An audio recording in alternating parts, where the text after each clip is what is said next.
50 नगरसेवक तुमचे आहेत, 53 नगरसेवक शिवसेनेचे आहेत, मग शिवसेनेने ठाकरेंचे आणि मनसेचे नगरसेवक घेतलेले चालणार आहेत का तुम्हाला? का हवे आहेत तुम्हाला ते नगरसेवक? कविताजी, पहिले तर हा प्रश्न तुम्ही उभाटा आणि मनसेला विचारायला पाहिजे की त्यांचे नगरसेवक का परत यांच्याकडे जातात, शिंदेकडे.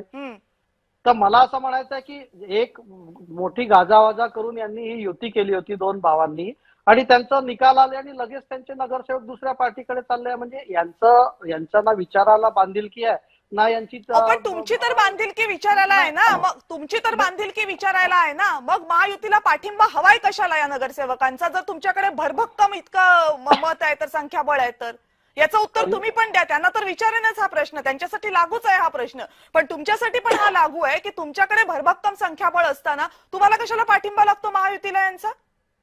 कविताजी, आम्ही काही कोणाला पाठिंबा मागायला गेलो नाहीये महायुती म्हणून. आम्ही जर कोणी पाठिंबा देत आहे व्यापक हिंदुत्वासाठी किंवा विकासासाठी तर आम्ही त्याला बरोबर घेऊ, याच्यात वाईट काय. आणि आमचे महायुतीचे जे सर्वोच्च नेते आहेत देवेंद्र फडणवीसजी आणि एकनाथ शिंदेजी, हे याच्यावर चर्चा करून निर्णय घेतील. बरं, मग आता तुम्हाला पण प्रश्न आहे, विकासाच्या मुद्द्यावर पाठिंबा ही ऑफर तुमची एमआयएम ला आहे का की नाहीये त्यांना?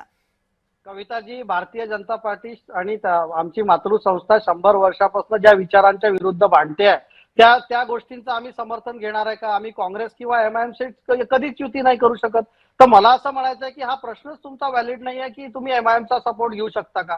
कारण असं होऊच शकत नाही, कारण काँग्रेस आणि एमआयएम आमची वैचारिक विरोधी आहे, त्यांच्याबरोबर जाण्याचा कधीच प्रश्न नाही आहे. आणि मनसे विसर पडला होता का? कविताजी, लोकल लेवलला कोणी जर ते निर्णय घेतलाय त्या पदाधिकाऱ्यांवर कारवाई झालेली आहे, त्यांना नोटीस इश्यू झालेल्या आहे. आणि भारतीय जनता पार्टीची हिंदुत्वाची विचारधारा आणि विकासाची काय नोटीस इश्यू झालेल्या आहेत? तुमच्या प्रदेशाध्यक्षांनी त्यांचा समावेश करून घेतला तुमच्या पक्षामध्ये, काय नोटीस इश्यू करताय? बघा कविताजी, त्या प्रकरणात नोटीस इश्यू झालेल्या आहेत. त्याच्यानंतर जे काही मला एक सांगा कविताजी, तर त्या पक्षातल्या लोकांनी आमची विचारधारा स्वीकारून आमच्या पक्षात प्रवेश केला, तर त्याच्यात काय अर्थ आहे? एकदा ठरवा ना की काँग्रेसमधून निवडून आलेल्या नेत्यांनी तुमची विचारधारा मान्य करून तुमच्या पक्षामध्ये प्रवेश केला तर तुम्हाला चालतं, पण अदरवाईज आम्हाला काँग्रेस चालत नाही असं सांगा ना, असं स्पष्टीकरण द्या काहीतरी, नाही तर लोकांचा गोंधळ होतो, बाकी काही नाही. शरद पाटीलजी सांगा, तुमच्या नगरसेवकांना का सांभाळता आलं नाही? का 4 नगरसेवक नॉट रिचेबल झाले तुमचे, आणि आता तर ते शिंदेकडे गेल्याचं जवळपास स्पष्ट आहे कल्याण डोंबिवलीमध्ये?